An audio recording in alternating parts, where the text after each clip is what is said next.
Hi, my name is Mr. Chu and I welcome you to my study room. Today I'm solving objective question 38 of the 2023 WASSCE Further or Elective Maths paper written by Ghana, and it's on the topic logic.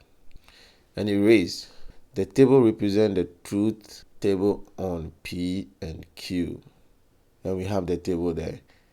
If the relationship between P and Q is represented by X, what is X?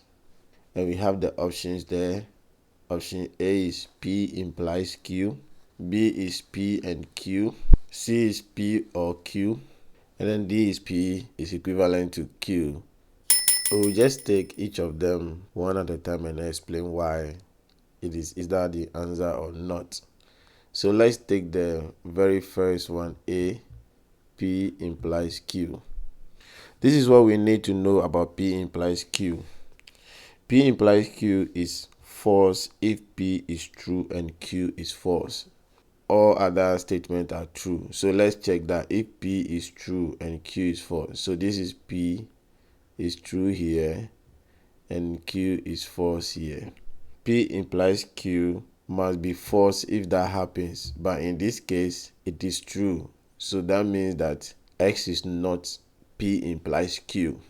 Let's take the second option, the conjunction P and Q. This is what we need to know about the conjunction P and Q. For P and Q, the implication of the resulting statement X is that the compound statement is true. And when I say the compound statement, I mean X is true, provided both statements are true. And the compound statement is false if one of them or both are false. So let's verify that and see. First of all, it is true when both statements are true. That appears to be checked here, but let's check. In the second one, P is true and Q is false, but it's still true.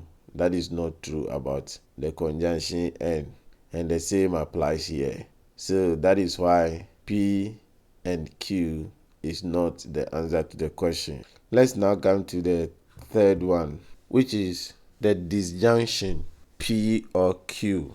And this is inclusive disjunction, which I don't want to say much about because that has nothing to do with the specific question here, but it's inclusive disjunction. And back again to what I was going to say. With P or Q, the compound statement X is true if P, Q, or both are true. So let's verify that and see. First of all, it's true if both are true. That box is checked here. It's true if P is true. That is checked here. It's true if Q is true. That is also checked here. And it's false if all of them are false. And so that makes us know that C is the correct answer to the problem. And that means obviously the equivalent statement in D is not true, or P is equivalent to Q would not be true, because P is equivalent to Q is true only if P is true and Q is true, or P is false and Q is false. Let's check that and see. This is true only if P is true and Q is true, or P is false and Q is false. So this is true as P is true and Q is true. That's true. But when we come to P being false and Q being false, it's not true. So that is why D is also not true. I hope this lesson has been of help to you. If yes, then why not consider subscribing to this channel for more videos like this. Till I meet you again in my study room. Bye bye.